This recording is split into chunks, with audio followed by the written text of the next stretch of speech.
Assembly में भारत ने किया रूस के खिलाफ वोट। अब क्या एक्शन लेंगे पुतिन? यूक्रेन पर मिसाइल अटैक के बाद यूएन ने दिखाई रूस पर सख्ती। 107 देशों ने की रूस की खिलाफत। रूस यूक्रेन युद्ध को शुरू हुए 9 महीनों से ज्यादा का समय हो गया है। इस युद्ध के चलते रूस ने यूक्रेन के 4 शहरों में रेफरेंडम पर कब्जा कर लिया। इन 4 शहरों में दोनेत्स्क, खेरसन, लुहांस्क और ज़पोरिज़िया शामिल हैं। बीते सोमवार को रूस की इसी गतिविधि के खिलाफ यूएन जनरल असेंबली के प्रस्ताव पेश किया गया था। इसी प्रस्ताव यूएन जनरल असेंबली में वोटिंग होनी थी, लेकिन रूस चाहता था कि इस प्रस्ताव पर गुप्त मतदान यानी कि सीक्रेट वोटिंग हो। रूस की इस मांग पर भारत ने ऐतराज जताया और रूस के खिलाफ ही वोटिंग कर दी। भारत सहित 107 देशों ने रूस की इस मांग के खिलाफ यूएन जनरल असेंबली की वोटिंग की।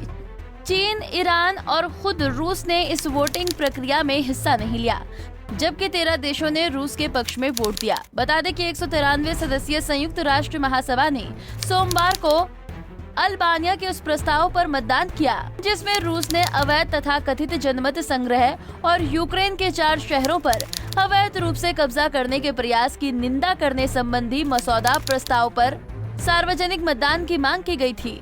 आखिर रूस क्यों चाहता था कि यूएन असेंबली में इस प्रस्ताव पर सीक्रेट वोटिंग हो? अगर यूएन जनरल असेंबली में ओपन की बजाय सीक्रेट वोटिंग होती, तो ये कभी किसी को पता नहीं चलता कि किसने रूस के खिलाफ वोटिंग की है और किसने पक्ष में। ऐसा करने से ये भी मुमकिन हो सकता है कि काफी देश रूस के पक्ष में वोट कर देते, लेकिन ओपन वोटिंग में ये आसानी से पता चल जाता है कि किसने किसके खिलाफ और पक्ष में वोट किया है। इसलिए रूस सीक्रेट वोटिंग की मांग कर रहा था। जैसे ही रूस की मांग को खारिज किया गया, रूस के यूएन में पार्लियामेंट मेंबर वसीली नेबेंजिया ने कहा, संयुक्त राष्ट्र एक धोखाधड़ी का गवाह बना, जिसमें दुर्भाग्य से महासभा के अध्यक्ष एक अहम भूमिका रही। रूस द्वारा यूक्रेन के जो 4 इलाकों को कब्जे में लिया गया है, उसका मामला पिछले महीने यूएनएस यानी कि यूनाइटेड नेशंस सिक्योरिटी काउंसिल में भी पहुंचा था। वहां पर भी रूस के इस कदम के खिलाफ वोटिंग हुई थी, लेकिन यूएनएससी में रूस ने वीटो पावर का इस्तेमाल कर लिया था और वोटिंग पूरी नहीं हो पाई। बता दें कि यूएनएससी की इस वोटिंग प्रक्रिया में भारत ने हिस्सा नहीं लिया था, तब ये वोटिंग यूएनएससी में नहीं हो पाई। तो यूएस के एम्बेसडर ने कहा कि अगली बार ये मुद्दा यूएन जनरल असेंबली में ही उठाया जाएगा और वहां पर ही वोटिंग होगी।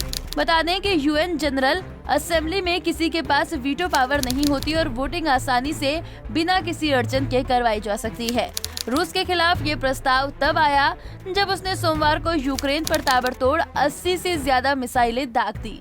इनमें 14 लोगों की मौत हो गई तथा कई लोग घायल हो गए।